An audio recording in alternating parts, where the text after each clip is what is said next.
It is March 11th, another post-primary morning. 6 states, including Michigan, voted last night, and 4 of them roundly vote in favor of Joe Biden.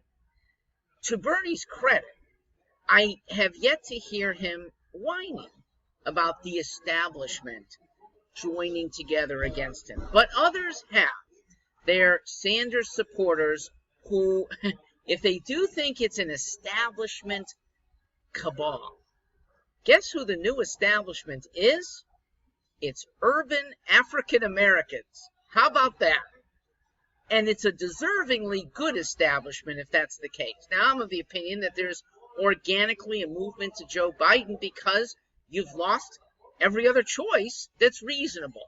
And the unreasonable Bernie is still out there, but never a good choice for sensible people. African American voters are more sensible than your average urban, highly educated white voter in the Democrat Party.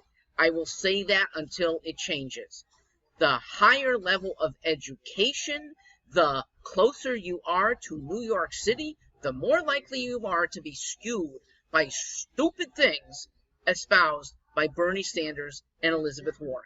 So, good for the new establishment, African Americans who just might save the party and might even wrest the presidency away from Donald Trump. I still think Trump's got a tremendous advantage. I think you're looking at 45 states in his column. That's even with a nice praising Bernie who rides off into the sunset with Joe Biden as the sole banner. Joe's going to have a tough time. Why would so many voters suddenly shift to Biden? It's a sign that it's not a love for him, but there's nobody else.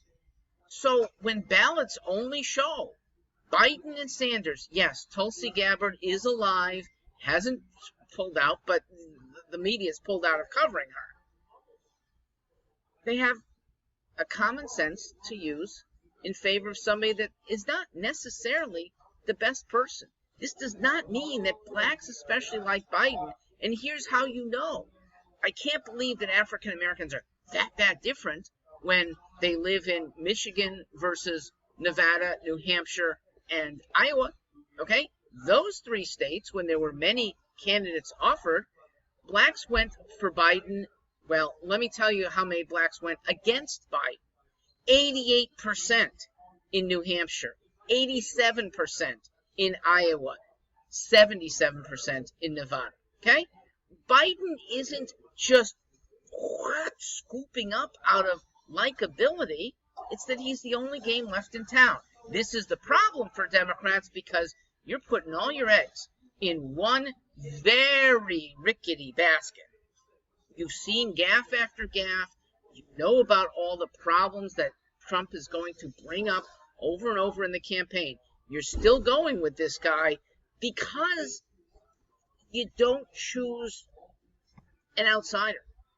The media makes it hard. Ballot access makes it hard. You're limited. This is tough for Democrats. You might regret not having a smoke-filled room convention come summertime. By the way, an especially remarkable statistic and a testament to common sense is the polling among voters who are older.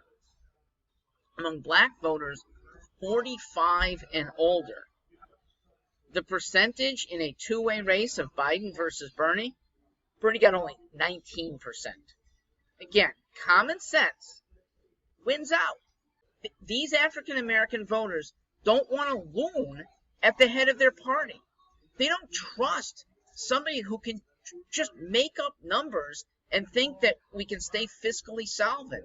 They don't want somebody who wants to grandly turn around the best machine, America, for economic prosperity and for tolerance and for individualism.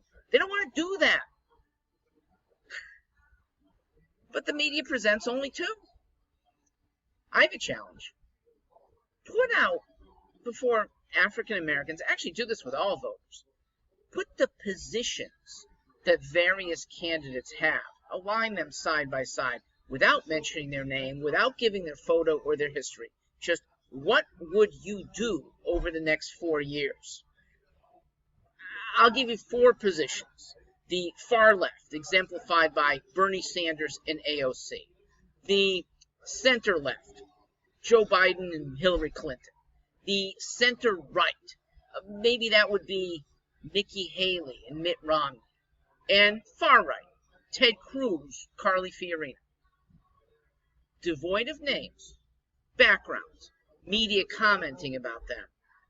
I'm not sure who would win a plurality, but I think it would be the far right among blacks. I know who would lose. It would absolutely be the far left. Why? In part, fewer blacks attend grad school, so their heads don't get screwed up.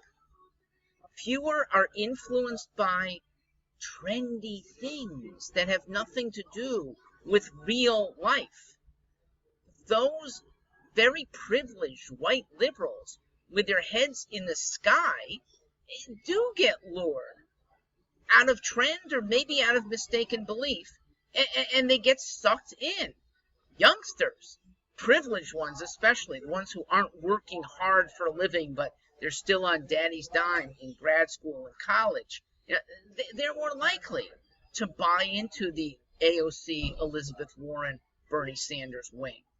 So good for the new establishment. I would love to see the black establishment with these people: Larry Elder, Ayaan Hirsi Ali, Deanna Borelli, Walter Williams, Thomas Sowell.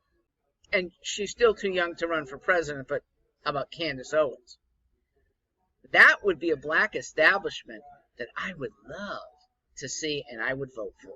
So we're getting it started. Thank you for, in a way, rescuing my party. Thank you, African Americans with common sense, leading the most remarkable turn in primary history. So, what does common sense require now? Maybe not buying in to the Biden bandwagon without him really proving himself in ways he hasn't. He's just stood up throughout. Hasn't stood up great, but he hasn't given up. And to his credit, he's now the delegate leader. Democrats need an open convention to get somebody still better. I'm Mark Stewart. Thanks for listening.